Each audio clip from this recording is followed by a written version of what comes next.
Hi everybody, Steve the musician here with Wesley, my guitar playing son, helping me out again. Thank you, Wesley. You're welcome. Good manners. Today we're going to talk about how to play a screamin' harmonica solo. We're going to use a blues in G that starts on the 5. If you don't know what that is, you might want to look it up online. I might have it in one of my videos yet, I don't know. But what that does is give us an introduction. Okay, how do you put together a screamin' harmonica solo? Well, what we're going to do today to discuss it is we're going to walk you through a little bit of a instrumental that I wrote. And just to give credit where credit is due, I wrote this as part of an assignment on bluesharmonica.com with David Barrett. And let me tell you something. You want to learn to play blues harmonica? The second best thing to having a live teacher is bluesharmonica.com, in my opinion. I think it's just excellent. David Barrett is second to none when it comes to teaching, and that's where I learned how to play, was doing his levels of achievement program. So when you are doing a solo, you want to build that solo. Now sometimes you will want to start huge and then drop, but there must be some sort of a building going on, where you're moving in a lower energy to a higher energy. Now, interestingly, the way that this assignment worked that I had to do to write this was we had to start by just using hole 1. So what you do is for me, I had an introduction, and then I played a melody. We'll play that for you in just a little bit. And then the first chorus after that, so the second chorus overall, but the first chorus of the solo part, I was only allowed to use the first hole. And then in the second chorus, I was allowed to use 2 holes. Now, this is all memorized in my head now, so I may have a mistake there. The third one, I might have only been allowed to use 3 and then go crazy. But you get my understanding. We started by using just a little bit of a low pitch, adding a little more, adding a little more. And that's really what you want to be thinking about when you are building a solo, is that if you have a number of choruses to work with, you want to build that energy. Okay? Are there times when you're playing in a rock band, you have half a chorus, you have 4 measures that you just start to scream and wail? Yes, there are times. But if you have a chance to play a number of choruses, you want to build it. And sometimes, by the way, you'll build, and then drop the energy a little bit, which can even make it more exciting. So you build, maybe drop the energy. Build, drop the energy. The bottom line is, you don't, if you have several choruses, want to start blowing full out. Because if you do, it's like if your dad's mad at you and he just yells all the time. You stop listening. So you want to only be yelling at the very end. You want this thing to be screaming at the very end, not at the beginning. If you start with yelling, your kid just doesn't listen to you anymore, and they get annoyed. This is fine. Okay, we're going to give you the demonstration. Now, I can't walk you through every little thing.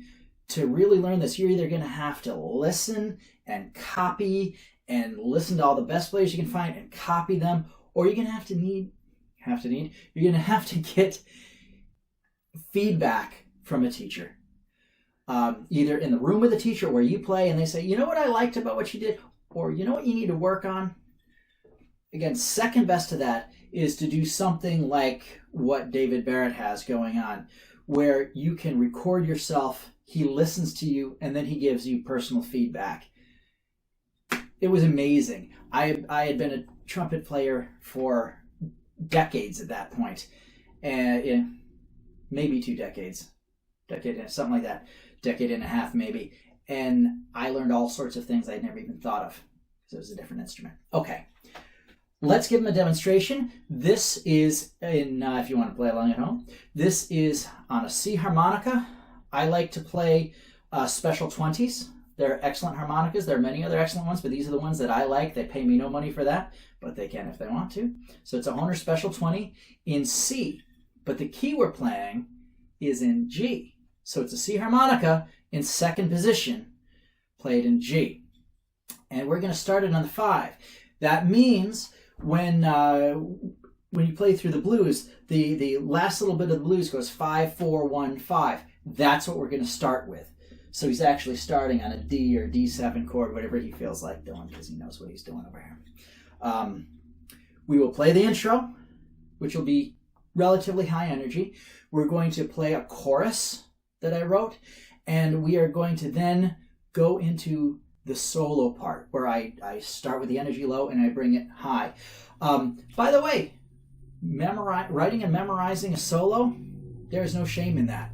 There are top-level harmonica players that do that rather than improvise. But what I find when I do this is that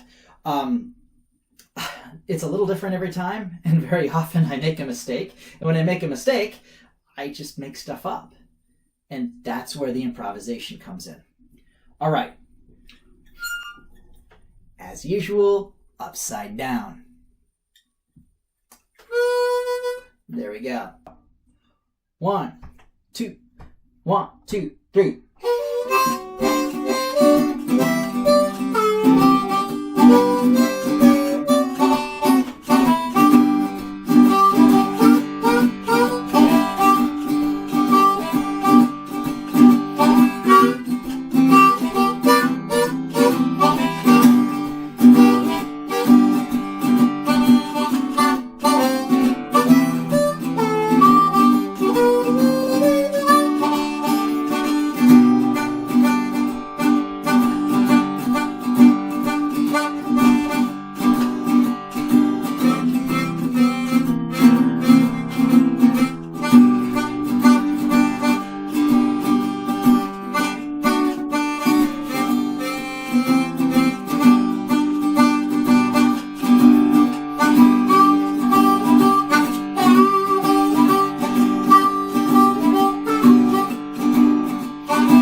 Excellent.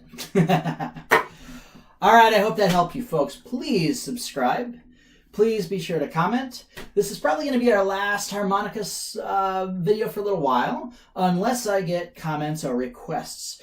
I want to go back to doing some of the guitar stuff, back and forth between the what's that instrument we're doing? Bugle stuff. For some reason, my head was trombone. In the future, we will do trombone. But folks, I hope that helped you. Keep making music, and I can't wait to see you next time. Bye-bye.